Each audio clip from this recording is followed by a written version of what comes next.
Il y a deux façons rapides et gratuites de soutenir ma chaîne YouTube. La première, c'est de laisser un pouce bleu si la vidéo te plaît. La deuxième, c'est de regarder une publicité gratuitement sur ma page Utip dont le lien est en description. Merci à tous. Salut les devins, c'est Saikyo. Aujourd'hui, voici ma review du chapitre numéro 43 de Dragon Ball Super, qui est à mes yeux aujourd'hui bien sûr le meilleur chapitre de DBS que l'on ait jamais eu depuis le début. Et qui amorce ce qui pourrait bel et bien être le meilleur arc de DBS, du moins pour sa version manga, vu qu'il n'existe qu'en manga. Ça a été confirmé à la Jump Festa que, en tout cas pour le moment, cet arc avec le book et tout ça, la patrouille galactique quoi, est exclusif au manga. On verra bien si ça change plus tard ou pas, mais pour le moment c'est de l'exclu manga. J'espère que vous excuserez le manque de montage qu'il y a dans cette vidéo là, tout simplement parce que je suis tombé malade pour la seconde fois. La première fois je vous en avais pas parlé, et là c'est la seconde fois que je tombe malade ici à Tokyo. Un coup il fait chaud, un coup il fait froid, tu vois, dans la rue il fait super froid, dans les magasins super chaud, des gens qui éternuent à côté de toi, enfin bon, tu t'en sors pas. Et sachant que j'ai une santé très fragile, on dirait que je suis un aspirateur à maladie, donc voilà, bon, ça donne ce résultat là, et vraiment j'ai pas l'énergie d'en faire plus. Je vous remercie d'avance pour votre compréhension. Alors, je me suis écrit une liste de points, en fait, que je voulais partager avec vous par rapport à ce chapitre-là. Alors, dès le début du chapitre, l'ouverture est absolument magnifique, parce que on nous propose un espèce de combat dans l'espace, divin, supra-divin, quelque chose comme ça. Il se balance des comètes sur la tête, enfin c'est plutôt le book, donc qui s'appelle Moro, ça a été révélé dans le chapitre, qui balance des comètes sur le Dai Kaioshin, sur le Kaioshin du Sud et tout ça. Et là, on sent vraiment qu'on a surpassé un certain niveau dans Dragon Ball. Alors, peut-être que balancer des comètes, c'est moins puissant que se balancer un Kamehameha. Mais dans la mise en scène, c'est quelque chose qui fait comprendre qu'on a atteint un certain niveau qu'on n'avait pas égalé à l'époque. Majin Buu ne balançait pas des comètes, même Freezer, il faisait de la télékinésie sur des petits rochers, pas sur des planètes ou des comètes. Et derrière, on voit aussi qu'il y a du répondant avec le Dai Kaioshin qui a des pouvoirs psycho-divins. On voit, il réceptionne une comète qui se prend de pleine face sans réellement la toucher. On dirait qu'il manipule la force tel un maître Yoda. Les pouvoirs du Dai Kaioshin et de Moro sont divins, supérieurs et différents de ce que l'on connaît déjà. Parce que du ki divin, on nous en a montré sur Goku, Vegeta, voire même Beerus. Mais le seul jusqu'à présent, enfin les seuls jusqu'à présent qui nous montraient une forme de pouvoir divin différent étaient les êtres suprêmes, du genre les anges, Whis et compagnie, le Daishinkan et les Zeno, mais en dessous tout ce qui était divin ne faisait pas grand chose de plus que ce qu'on connaissait déjà. On avait l'impression que le ki divin était une meilleure maîtrise de soi, peut-être un boost de puissance, etc., mais sans plus. Alors attention, petit spoiler par rapport au film Dragon Ball Super Broly, il y en aura deux dans cette vidéo-là, je vous promets que ce sont des spoilers mineurs par rapport au film, vraiment mineurs, je vais pas vous dire quelle est l'intrigue et tout ça, je vais pas vous dire comment ça va se finir et tout ça, vraiment mineur. Le premier arrive dès maintenant, si vous voulez vous appelez la vidéo de 30 secondes, mais vraiment c'est ultra léger. Et bien dans le film DBS Broly, le SAJ God permet à Goku et à Vegeta, donc la version rouge, face à Broly, d'avoir des capacités un petit peu spéciales, pas aussi développées ni cheatées que celles de Moro du Dai Kaioshin, mais des capacités, vous le verrez par vos propres yeux, je n'en dis pas plus, un petit peu spéciales, uniquement dans la forme God. Dans le Blue, Goku fait 2-3 petits trucs, mais vite fait, c'est plus dans la manipulation de ki, mais en God, ils ont des techniques qui font, certaines, une des deux apparaît même dans un des trailers, qui font qu'on sent le côté et l'aspect divin. Donc j'espère que c'est quelque chose qui sera, et c'est vraiment intéressant je trouve à mes yeux, à exploiter par la suite. Et visiblement ce chapitre 43 ouvre le bal en nous le proposant, donc c'est absolument cool à mes yeux en tout cas. Une autre remarque que je voulais vous partager, c'est que le personnage de Moro est absolument classe. On avait des doutes, on voyait un book débarquer et tout ça. J'étais assez convaincu, si vous vous rappelez, j'ai répondu à toutes les personnes qui m'en avaient parlé dans la zone commentaire, qu'il y aurait un effet Beerus ou un effet Goku Black. Rappelez-vous, quand on a vu Beerus, on a vu un chat violet, habillé en espèce d'Anubis ou je ne sais quoi, en dieu égyptien quoi, et tout le monde a crié au scandale. C'était ça le nouvel ennemi de Goku. Bon, c'est vrai qu'on a eu la mémoire un petit peu courte, parce que quand on regarde Majin Buu, Cell ou Freezer, on peut pas dire qu'ils ont l'air super sérieux. On pourrait vite tourner leur chara-design à la dérision, surtout la première forme de Cell, la première forme de Freezer, et la forme ronde grosse de Buu. On aurait pu franchement à l'époque les tourner très vite fait à la dérision. Et pareil pour Goku Black. Goku Black était super classe, mais dès qu'on a vu le SAJ rosé, beaucoup se sont dit mais c'est quoi cette forme avec des cheveux roses? Au final, les deux personnages sont quasi adorés par la majorité de tous, d'entre nous quoi. Ben je pense que c'est le même effet avec Moro et que dans le chapitre 43, il l'a prouvé. Peut-être qu'en plus, vu qu'il est vieux de 10 millions d'années, il rajeunira plus tard. Peut-être qu'il va faire un vœu qui va lui donner un chara-design encore différent, une transformation ou autre.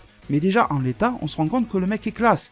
Et sincèrement, je ne le trouve pas plus ridicule que les personnages que j'ai cités, mais surtout pas plus ridicule qu'un Piccolo Daimao. Je le compare beaucoup à Piccolo Daimao, ce bonhomme, dans la manière dont il est présenté, dont il arrive, son apparence un petit peu vieillissante et tout ça. Bon, il a 10 millions d'années, hein. Piccolo Daimao n'avait pas 10 millions d'années, mais voilà.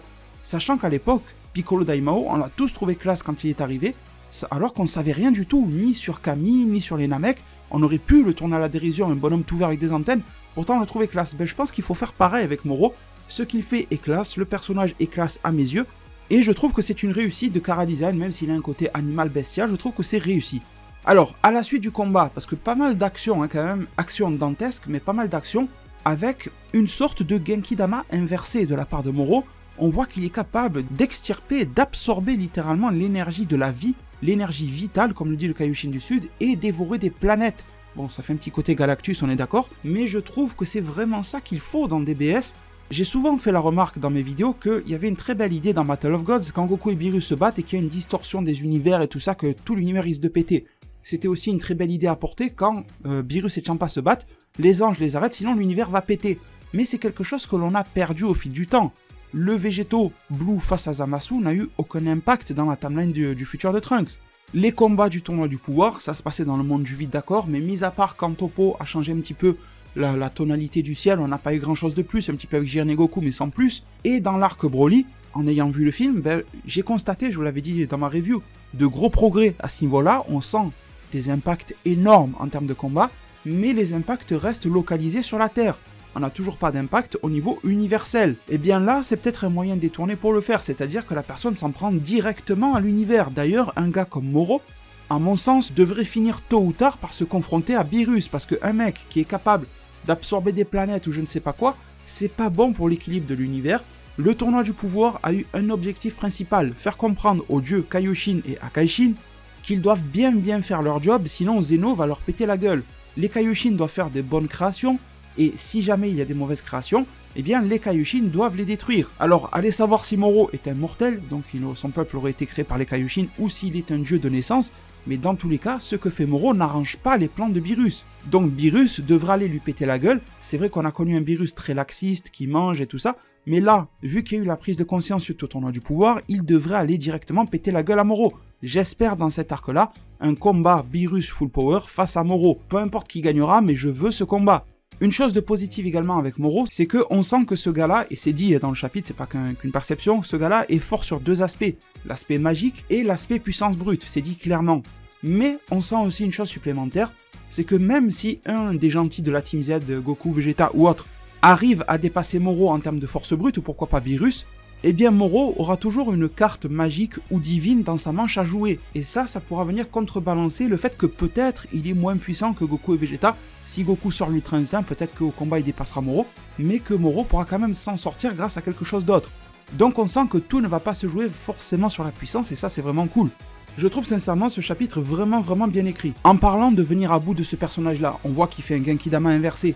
On pourra alors supposer que le Genki-Dama de Goku aura un rôle, pourra être un petit peu mieux expliqué, mais surtout aura un rôle dans le combat, comme un petit peu, vous vous rappelez de Yakon dans le vaisseau de Babidi à l'époque dans l'arc Boo, que Yakon absorbait la lumière, et bien du coup Goku lui en a donné beaucoup plus que ce qu'il fallait en SJ2, et du coup il a implosé.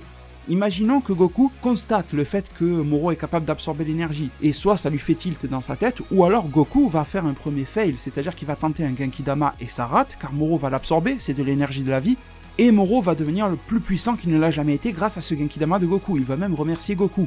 Eh bien ça pourrait donner à Goku l'idée de faire un pari risqué, c'est-à-dire de refaire un autre Genki-Dama mais à l'échelle multiverselle, grâce aux 12 univers.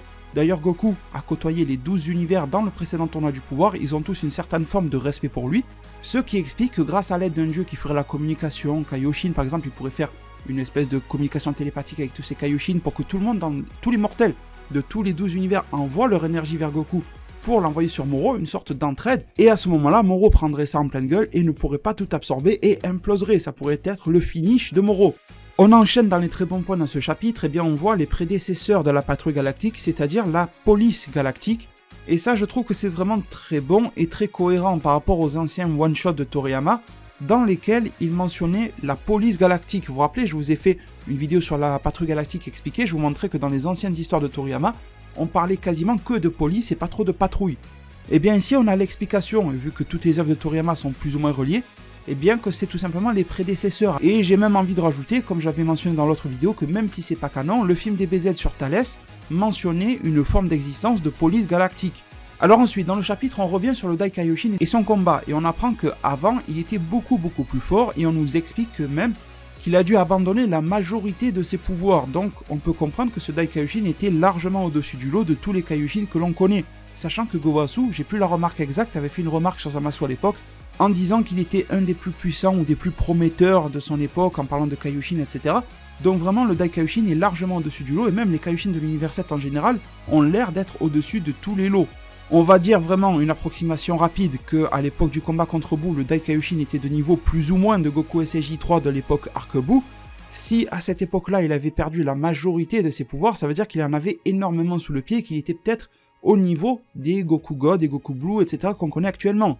Après c'est un petit peu bizarre, il faudrait savoir qui était le Hakaishin à l'époque, quel était son niveau à l'époque, parce que le Hakaishin est censé être plus balèze que le Kaioshin, donc ça c'est un petit peu bizarre niveau cohérence à ce niveau-là, on verra par la suite. Alors dans ce chapitre, on n'a toujours pas d'indication sur l'identité de Moro et tout ça, le seul truc qu'on en a, c'est que le Kaioshin, le Dai Kaioshin nous dit qu'il va devoir utiliser son pouvoir divin, particulier et inédit, pour sceller la magie d'un ennemi puissant, donc celle de Moro. Et justement ici on parle du mot de magie, donc magie fait forcément penser à de la sorcellerie. Vous avez été nombreux à me parler d'un sorcier, un petit peu à la Babidi, plutôt qu'un démon. J'ai envie de vous dire qu'à l'heure d'aujourd'hui, tous les paris sont ouverts, on peut être toujours en face d'un démon, d'un ancien Hakaishin, ça pourrait être un ancien Hakaishin lié au Dai Kaioshin, je vous l'avais dit, tout comme un sorcier. Je pense que les trois pistes sont ouvertes et qu'on n'a vraiment aucun indice pour aller plus vers l'une ou l'autre. Une chose qui m'a semblé un peu bizarre et peut-être un petit peu bâclée dans le chapitre, mais peut-être que Toyotaru voulait nous résumer la scène, c'est que Moro se fasse toucher si facilement par l'attaque pour sceller ses pouvoirs du Dai Kaioshin. En fait, il le voit sous ses yeux devant lui, droit devant, charger l'attaque, il ne bouge pas, le Dai Kaioshin lance l'attaque et le Moro se fait toucher direct sans même l'esquiver ou quoi que ce soit. Je sais pas si c'était juste pour nous l'expliquer rapidement de la part de Toyotaru ou si c'est une mauvaise mise en scène. Bon sinon, Merus nous raconte une histoire, je ne sais pas s'il faut y croire ou pas, on va en reparler un petit peu après, concernant le fait que ce gars-là, donc Moro, a 10 millions d'années, un petit peu plus, un truc comme ça, et qu'il aurait besoin du Dai Kaioshin pour le recapturer comme à l'époque.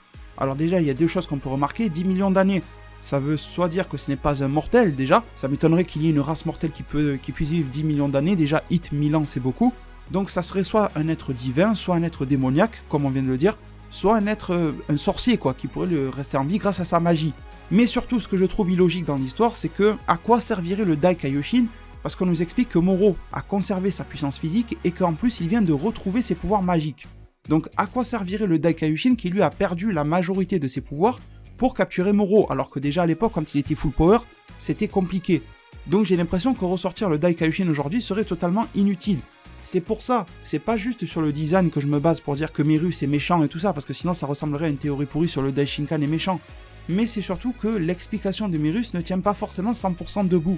Ce qu'il nous raconte ne tient pas forcément, en particulier sur cet aspect du Dai Kaioshin, je pense qu'il n'a plus les moyens de recapturer un Moro full power. Donc on pourrait imaginer, ça ne reste que de la spéculation, que si Merus est méchant, il a fait sortir Moro, ça serait lui-même qui l'a fait s'échapper, Moro n'était toujours pas en capacité de s'échapper, et qu'il voudrait faire sortir le Dai Kaioshin pour que Moro puisse récupérer les pouvoirs qui ont été scellés dans le Dai Kaioshin. J'imagine bien même d'ailleurs le Dai Kaioshin sortir du corps de Buu de manière temporaire, parce qu'on sait qu'à la fin de Dragon Ball, Buu reste dans sa même forme physique, mais en tout cas on verrait temporairement le Dai Kaioshin sortir et en disant une phrase du style « Oh merde, vous avez fait une erreur en me libérant ». Et là les pouvoirs scellés de Moro retourneraient chez Moro. Et là on aurait vraiment la grosse menace Moro qui serait en action. En gros, dans cette histoire-là, Goku et Vegeta se feraient berner tout simplement pour aider Moro à récupérer ses pouvoirs, et Merus révélerait justement son petit côté agent double ou quoi. Après, bien sûr, Merus est connu de la patrouille galactique depuis très longtemps, donc je doute qu'un méchant soit infiltré depuis des années ou je ne sais pas combien dans la patrouille. Mais il se pourrait très bien que ça soit une personne qui ait pris son apparence, vu qu'on est en train de faire face à des pouvoirs magiques. Bon voilà, beaucoup de choses de l'heure peuvent être utilisées. Dans ce chapitre, on apprend, une information un petit peu insignifiante, mais disons-la quand même, on apprend que Buu dormait déjà, donc c'est pas le taser de Merus qui l'a endormi, donc en fait, Buu dormait pour le tournoi du pouvoir. En l'épisode 131, à la fin, durant le générique de fin, on voit que Buu s'est réveillé, et donc pour le nouvel arc, il se rendort encore. Ça fait peut-être un petit peu beaucoup de sommeil pour Buu, mais bon, passons. Ensuite, Merus se fait clairement passer pour plus faible qu'il ne l'est.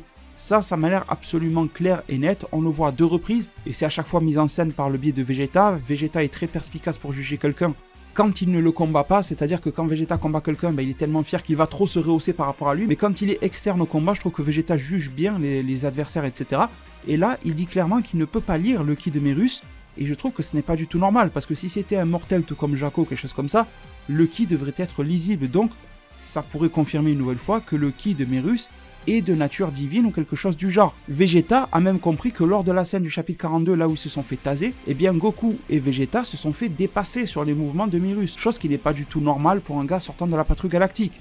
D'ailleurs, si Merus s'avère vraiment être un ennemi et qu'il est capable de se déplacer aussi bien que l'on a vu et même encore mieux vu qu'il cache ses pouvoirs, ça pourrait être un très joli challenge face à l'Ultra Instinct de Goku, vu que c'est la gestion des mouvements face à un mec qui se déplace bien. Je pense que ça pourrait être une jolie confrontation, mais après, je doute quand même que Merus soit si puissant que ça, mais on ne sait jamais. En parlant de puissance, on peut se poser aussi des questions sur le taser. Le taser de Merus et de la Patrouille Galactique est-il si puissant que ça? Parce que on pourrait se demander si Merus, au moment d'assommer Goku et Vegeta, n'a pas utilisé une technique de sorcellerie, un truc comme ça, à lui. Mais bon, là, ça devient très difficile de juger, parce qu'on se rappellera dans l'arc Fukatsu no F du pistolet laser là, de Sorbet, qui a fracassé complètement Goku. Donc bon, c'est possible qu'un objet technologique fasse du mal. On se rappellera dans l'arc Zamasu, il y avait des espèces de... C'était les mortels, les terriens de la timeline de Trunks qui avaient créé ça, des espèces de bombes à poison qui avaient réussi à faire du mal et à empoisonner un petit peu Goku Black et Zamasu. Alors que pourtant c'est un dieu dans le corps de Goku et l'autre c'est un dieu pur. Et de la technologie humaine a pu leur faire du mal. Mais dans l'ensemble, et demain, ce chapitre, à mes yeux, tisse énormément de choses, beaucoup de liens à l'histoire, et c'est quelque chose que j'apprécie énormément, parce que là, on sent qu'il y a eu beaucoup de travail de fond pour tisser une histoire qui est cohérente de A à Z. Avec certes des choses qui restent à expliquer, mais c'est normal, c'est que le deuxième chapitre, et qui, en sa fin de chapitre, continue à nous apporter des choses. On a le retour du roi galactique, qui est beaucoup plus sérieux, je trouve, que d'habitude, moins drôle, même si le gag est toujours là, et on a la petite phase d'intronisation, là, de Goku et de Vegeta à la patrouille. Je pense que ça sera anecdotique, c'est juste un logo pour faire joli, sûrement pour vendre des figurines et des cartes, et je pense que Goku et Vegeta aideront la patrouille galactique quand ils le peuvent, quand il le faut, etc., mais qui vont pas être forcément des agents de la patrouille, voilà, ça n'aurait pas de sens. Ensuite, on a une information qui nous est redonnée ici, le fait que Vegeta soit Vegeta 4, Vegeta numéro 4, et que donc son père est Vegeta numéro 3. Et bien en fait, c'est une info qui est donnée par le film Dragon Ball Super Broly, et par le light novel, donc l'espèce de roman qui est sorti au Japon, sur le film Dragon Ball Super Broly. C'est pas une info que le chapitre 43 a inventé. Ça a été sûrement inventé, oui, mais ça a été fait pour le bien du film Broly. On ne sait pas vraiment pourquoi c'est précisé, mais c'est fait dans un meilleur contexte que le chapitre 43, c'est-à-dire que dans le film Broly, tu as tout le passé des Saiyans avec le roi Vegeta à l'époque, donc c'était logique à l'époque, on parle de numéro 3, de numéro 4. La manière dont c'est amené dans le film est beaucoup plus cohérente dans le manga, c'est ça que je veux vous dire. Alors ensuite, je vais pas trop m'étaler là-dessus, on a une scène de gag, tout simplement avec Goku, Vegeta, Jaco, qui est très Toriyamaesque, et justement ce que j'ai apprécié le plus dans ce chapitre, c'est qu'aussi bien sur la mise en scène, sur le dessin, sur la réalisation, sur l'action, sur les blagues, sur l'équilibrage du chapitre, j'ai ressenti vraiment la patte de Toriyama. Alors je ne sais pas s'il a vraiment été si impliqué que ça, si c'est Toyotarou qui s'est surpassé pour faire quelque chose de bien, ou si Toriyama a beaucoup appuyé pour insister sur telle et telle chose, mais en tout cas j'ai trouvé que c'était réussi à ce niveau-là.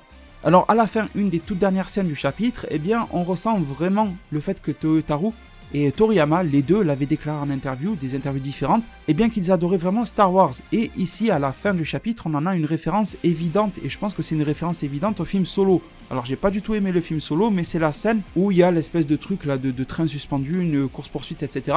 Bon, j'ai pas aimé le film Solo, mais dans le film, elle a été réussie. Et dans le manga, là, Dragon Ball Super, je trouve que cette scène rend bien aussi, avec une histoire qui est d'accord basique, simpliste, mais efficace, avec des personnages et des lieux qui sont rafraîchissants.